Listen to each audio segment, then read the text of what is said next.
Civil सेवा परीक्षा की तैयारी कर रहे मेरे सभी प्यारे नौजवान साथियों, नमस्कार।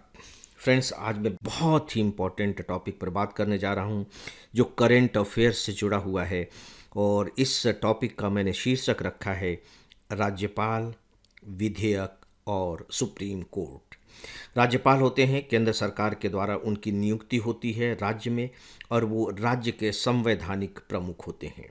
संवैधानिक प्रमुख होने के नाते संविधान ने उन्हें ये दायित्व सौंपा है, या यूं कह लीजिए कि उन्हें अधिकार दिया है कि राज्य की विधानसभाएं या विधानमंडल, यदि दो सदन है वहाँ तो विधानमंडल या विधानसभा, जब कोई भी बिल को पारित करती हैं, विधेयक पारित किया जाता है, तो वह तब तक कानून नहीं बन सकता जब तक कि राज्यपाल उस पर हस्ताक्षर न करें।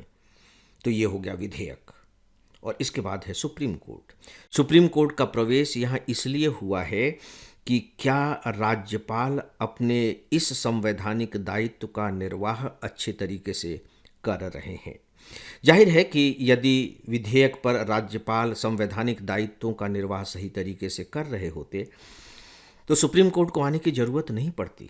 सुप्रीम कोर्ट खुद नहीं आता है, कुछ मामलों में ठीक है वह स्वतः संज्ञान लेता है, लेकिन ज़्यादातर मामलों में वो खुद नहीं आता है, हम सुप्रीम कोर्ट के पास जाते हैं। तो इन तीनों में से वो कौन सी एजेंसी होगी, वो कौन सा निकाय होगा जो सुप्रीम कोर्ट के पास गया होगा? जाहिर है कि राज्यपाल को तो जाने की ज़रूरत है नहीं, तो राज्य सरकार सुप्रीम कोर्ट गए होंगे। और यदि राज्य सरकार सुप्रीम कोर्ट गए होंगे, इसका मतलब है विधेयक से, क्योंकि जो विधेयक पारित करने वाली एजेंसी है वह विधानसभा है, राज्य सरकार है। दोस्तों, आइए इस विषय पर हम बात करते हैं। एक तथ्य आप अपने दिमाग में रख लीजिए। ये जो टॉपिक है राज्यपाल का पद, या कह लीजिए राज्यपाल के कर्तव्य, राज्यपाल विवाद के घेरे में इस तरह के ढेर सारे प्रश्न बनते हैं। एग्जामिनेशन के पॉइंट ऑफ व्यू से बहुत इंपॉर्टेंट टॉपिक है, और मुझे लगता है कि अभी जो मेंस होंगे उस दृष्टि से ये बहुत ज़्यादा इम्पॉर्टेंट हो गया है। इसलिए नहीं कि यह पहली बार हुआ है, राज्यपाल का पद शुरू से विवादास्पद रहा है। 1975 से मेरी समझ इतनी हो चुकी थी कि मैं राजनीतिक स्थितियों में रुचियां लेने लगा था और उन्हें समझने भी लगा था 75 से। और आज जबकि हम 2025 में हैं, लगभग 50 साल हो गए हैं दोस्तों, शायद ही कोई साल ऐसा होता हो जब राज्यपाल के विवादास्पद पद के बारे में बात न की जाती हो। आप चाहे लक्ष्मीकांत की किताब उठा करके देख लीजिए, चाहे आप मेरे ऑनलाइन लेक्चर्स हैं इस पर राज्यपाल के पद के बारे में, उन्हें सुन लीजिए। आपको हमेशा ये पढ़ने को मिलेगा कि जो राज्यपाल का पद है, क्योंकि संविधान में इसकी व्याख्या बहुत अच्छे से नहीं की गई है, हो सकता है कि हमारे संविधान निर्माताओं को इस तरह की उम्मीद नहीं रही हो कि राज्यपाल इस तरह का बिहेव करेंगे, तो उन्होंने इस तरह की व्यवस्था नहीं की। लेकिन जो राज्यपाल का जो पद है वो हमेशा विवाद में रहा है, और उसका कारण है कि राज्यपाल एक संवैधानिक प्रमुख के रूप में काम नहीं कर रहे होते हैं, वे केंद्र सरकार के एजेंट के रूप में काम कर रहे होते हैं। जब मैं कह रहा हूँ केंद्र सरकार के एजेंट के रूप में, तो उसका क्या मतलब हुआ कि राज्यपाल की जो नियुक्ति है राष्ट्रपति के द्वारा की जाती है। ये संवैधानिक स्थिति है, लेकिन मान करके चलिए कि अगर राष्ट्रपति के द्वारा की जा रही है तो सीधे तौर पर केंद्र सरकार के द्वारा की जा रही है। राज्यपाल का पद वैसे तो 5 वर्ष के लिए है, लेकिन अनिवार्य नहीं है कि वो 5 वर्ष तक अपने पद पर रहेगा ही, या उन्हें हटाने के लिए किसी महाभियोग की प्रक्रिया का पालन करना पड़ेगा। Not at all. एक फोन से राज्यपाल को कभी भी हटाया जा सकता है, यानी कि उन्हें अपने पद के कार्यकाल की गारंटी नहीं है। सीधी सी बात है कि जब कार्यकाल की गारंटी नहीं है तो उन्हें यह भय बना रहता है कि भैया केंद्र सरकार पता नहीं कब हटा दे। तो ऐसी स्थिति में उनके लिए बहुत जरूरी हो जाता है कि वे केंद्र सरकार के इशारे पर काम करें। फ्रेंड्स, एक सूचना है, AFIS का एक मोबाइल ऐप है। इस पर आपको आईएएस की तैयारी के लिए रोजाना 10 न्यूज़पेपर्स के चुने हुए एडिटोरियल कमेंट्स और आर्टिकल्स पढ़ने को मिलेंगे। आप इस पर करेंट अफेयर्स पर बेस्ड मेरा डेली ऑडियो लेक्चर भी सुन सकेंगे, और इसके अलावा आपको और भी बहुत कुछ मिलेगा, वह भी सब कुछ फ्री। तो आप बिना देरी किए इस ऐप को एंड्रॉयड या अपने एप्पल डिवाइस पर इंस्टॉल कर लें। अब यहाँ समझने की बात है, मैं देखिए इसके राजनीतिक पहलू को आपके सामने रख रहा हूँ, फिर अभी जो प्रावधान किए गए हैं उन पर मैं आऊँगा, उन्हें आप बहुत आसानी से समझ लेंगे। अब सवाल ये उठता है कि केंद्र सरकार का और किन राज्य सरकारों का टकराव होगा। टकराव तो नहीं होना चाहिए, क्योंकि हमारे पास संघात्मक स्वरूप वाली सरकार है, व्यवस्था है, संविधान भी है। टकराव नहीं होना चाहिए। सबके अधिकारों का विभाजन है, उनको देखने वाले एजेंसीज हमारे पास, इस जुडिशियल एकेडमी, हम उनके बीच के टकराव का निपटारा करने के लिए हमारे पास इंडिपेंडेंट जुडिशरी है। टकराव तो नहीं होना चाहिए। लेकिन आप देखिए कि लगातार टकराव होते रहते हैं। किनके बीच होते हैं? केंद्र सरकार में कोई पार्टी सत्ता में होती है, राज्य सरकार में भी पार्टियां सत्ता में होती हैं। तो केंद्र सरकार का उन राज्यों से कोई टकराव नहीं होता जहां उन्हीं के राजनीतिक दल की सरकार होती है। जैसे अगर हम लें कि अभी एनडीए की सरकार है, तो एनडीए में कुछ दल शामिल हैं, तो उन राज्यों से उनका कोई टकराव नहीं होगा जहां इन्हीं की पार्टी की सरकार होगी। लेकिन जहां इनकी अपनी पार्टी की सरकार नहीं होगी, उनके साथ केंद्र और राज्यों के बीच टकराव की स्थिति बनी रहती है। और इस टकराव में जो एक बहुत बड़ी भूमिका निभाने वाले जो पद है, वो राज्यपाल का है। जैसा कि मैंने कहा कि राज्यपाल केंद्र सरकार के इशारे पर काम करने वाला एक व्यक्ति मात्र बन जाता है। ये इसकी पृष्ठभूमि है। इसको लेकर के लगातार बातें होती रहीं, कुछ कमीशंस बैठाए गए, सजेशंस दिए गए कि क्या क्या व्यवस्थाएं की जानी चाहिए। लेकिन दोस्तों, अभी तक उस तरह की कोई व्यवस्था की नहीं गई है। उसका कारण है कि व्यवस्था करने के लिए आपको संविधान में संशोधन करना पड़ेगा। संविधान में तब तक संशोधन नहीं हो सकता जब तक कि जो सत्ताधारी पार्टी है वो उसके पक्ष में न हो। प्राइवेट बिल अगर आता भी है तो पारित नहीं होगा। और सत्ताधारी कोई भी पार्टी हो, कोई भी पार्टी हो, वो इसे इसलिए स्वीकार नहीं करेगी कि वो अपने राज्यपाल को कमजोर नहीं करना चाहेगी, अपने इशारे के तौर पर इस्तेमाल करना चाहेगी राज्यपाल को। इसीलिए इससे संबंधित चाहे जो भी उस सिफारिशें की गई हों, अमल में नहीं लाए जा सके हैं। और सिफारिश करने से क्या होता है, जब तक कि उस पर कानून नहीं बनेगा। अभी क्या हुआ है, आइए अब हम सीधे इस पर आते हैं। खासकर अभी जो सुप्रीम कोर्ट ने डिसीजन दिया है वो तमिलनाडु के मामले में दिया है।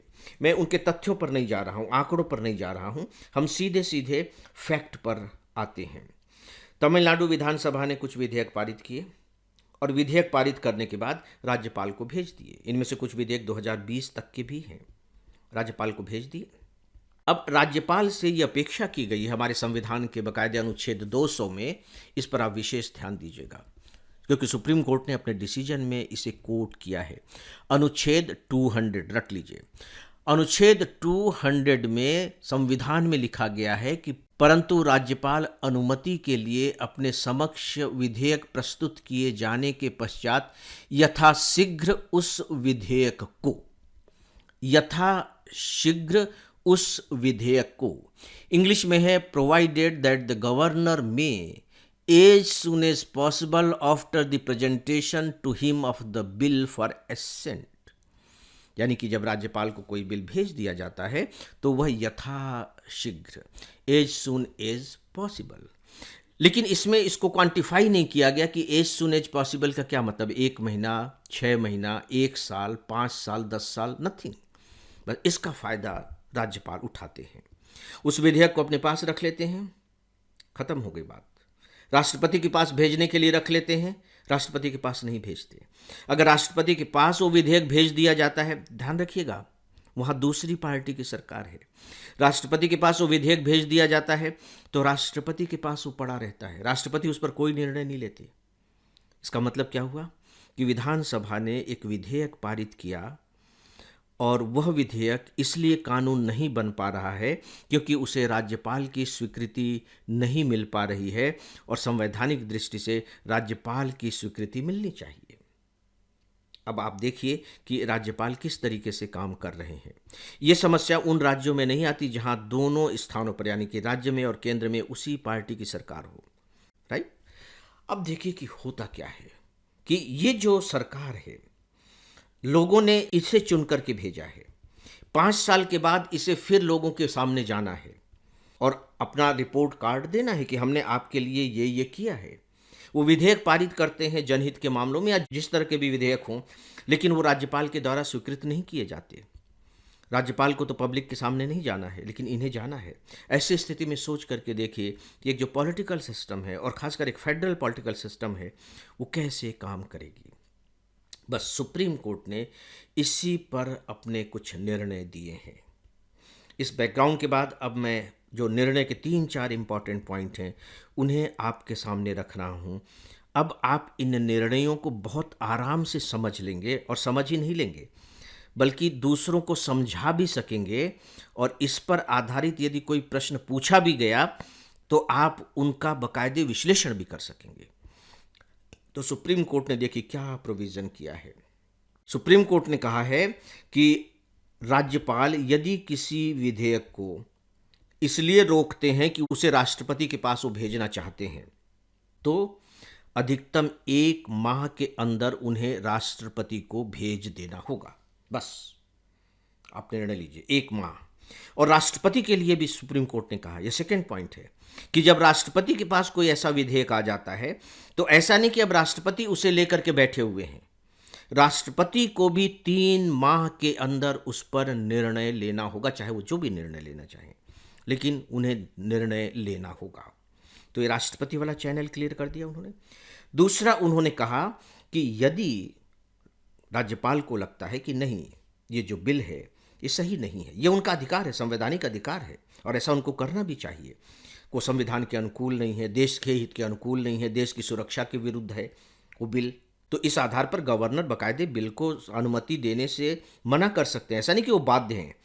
तो सुप्रीम कोर्ट ने कहा है कि यदि गवर्नर को लगता है कि इस बिल पर सहमति नहीं दी जा सकती तो कोई बात नहीं, तो आप 3 महीने में उस बिल को विधानसभा को लौटा दीजिए, अपने पास आप रखे नहीं रह सकते। तो यहाँ उन्होंने जो समय निर्धारित कर दिया है वो 3 महीने का समय निर्धारित कर दिया है। ठीक है, गवर्नर के पास बिल आया, गवर्नर को लग रहा है कि नहीं, इस पर सहमति नहीं दी जा सकती, और गवर्नर ने वो बिल लौटा दिया, तो क्या ये फाइनल हो गया? नहीं, केंद्र में भी ये स्थिति नहीं है।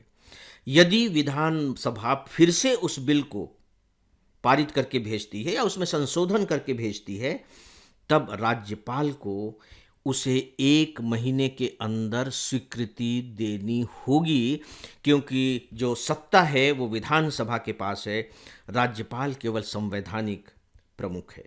और दोस्तों, अपना यह निर्णय देते समय सुप्रीम कोर्ट ने राज्यपाल की कार्यप्रणालियों पर काफ़ी टिप्पणियां भी की हैं, और तीखी टिप्पणियां भी की हैं। उन्होंने साफ कहा है कि राज्यपाल के पास कोई एब्सोल्यूट वीटो नहीं है और न वीटो पावर है। तो दोस्तों, ये एक लेटेस्ट डेवलपमेंट है और बहुत इम्पॉर्टेंट डेवलपमेंट है। इस विषय पर बस इतना ही, और इसी के साथ ही आज के इस डेली ऑडियो लेक्चर को समाप्त करता हूँ। नमस्कार।